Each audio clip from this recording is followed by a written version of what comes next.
Rode's new Wireless Go 2 wireless microphone system is a huge update to the original.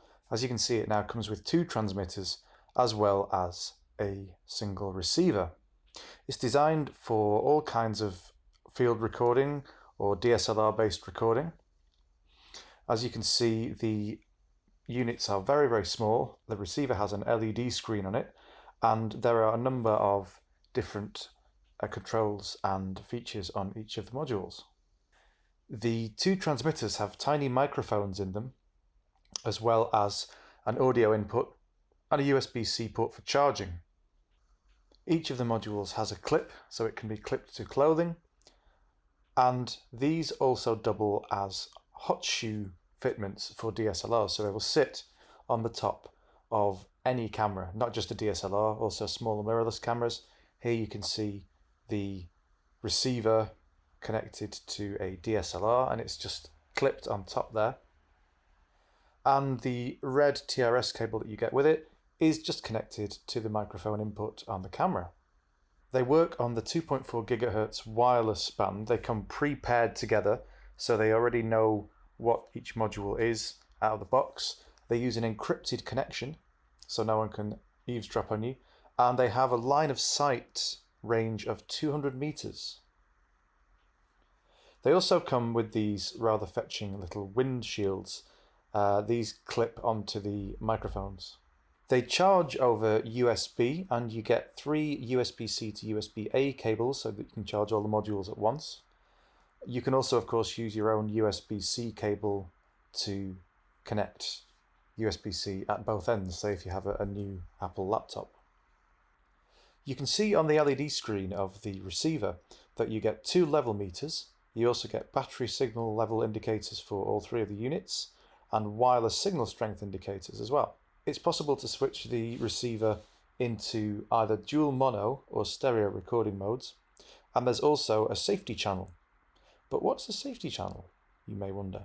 So here we have the receiver connected to the Mac over USB-C, and when I do that I get access to a bunch of settings. I'm able to turn the backlight permanently on. I can change the gain mode from fine tuning to more coarse tuned gain. So here in coarse mode you can see I've either got low, medium or high gain, but if I go back into fine tuning I'm able to change it in steps of 3 decibels at a time for more fine grained control. I can switch it between mono and stereo modes. That's for sending either 2 separate signals or 1 mixed signal. And there's also a safety channel mode. And what that does is automatically records a second copy of your signal at minus 20 dB gain.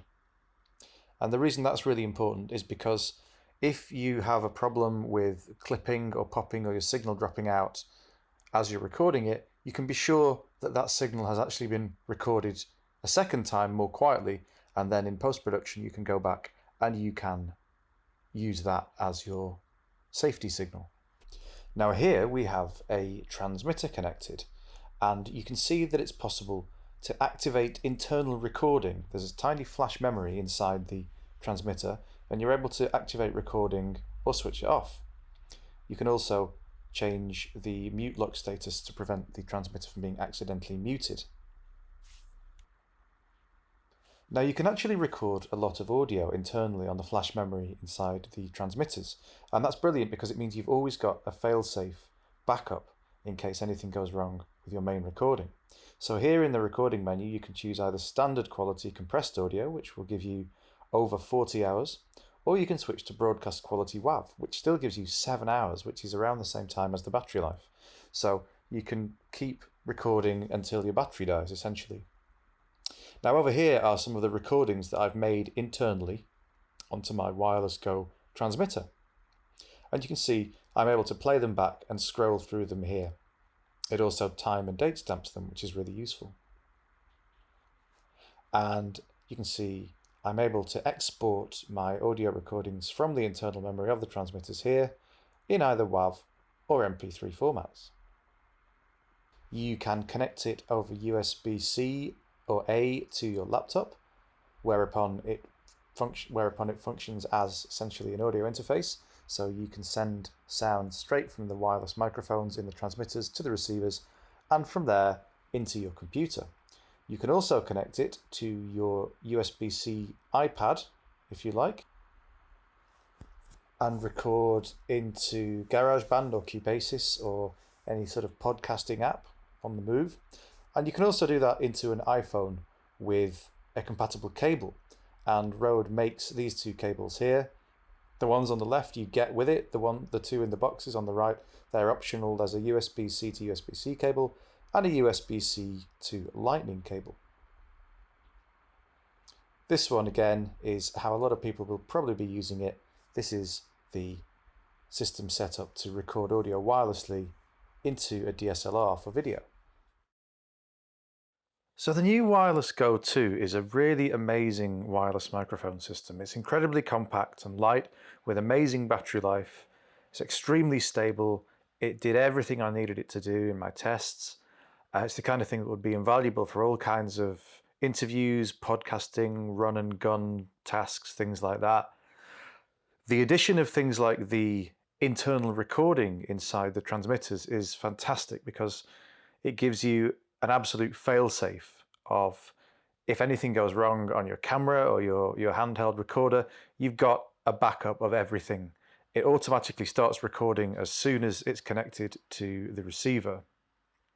And as we've seen, you can manage and work with those recordings as well inside the Rode Central app, which also allows you to configure the behavior of the different units in a way that would be very difficult, if not impossible, with hardware buttons on units this small. So this is a brilliant recording system. It's sensibly priced for what it is. It comes with some nice accessories like the windshields and the various cables, and you can add, for example, a USB-C to Lightning cable if you want to record into an iPhone, and there's also a specialist cable for Android phones that don't have USB-C. So there you have it. Definitely worth checking out for anyone who is recording and needs to be very, very mobile and doesn't like wires. There you go.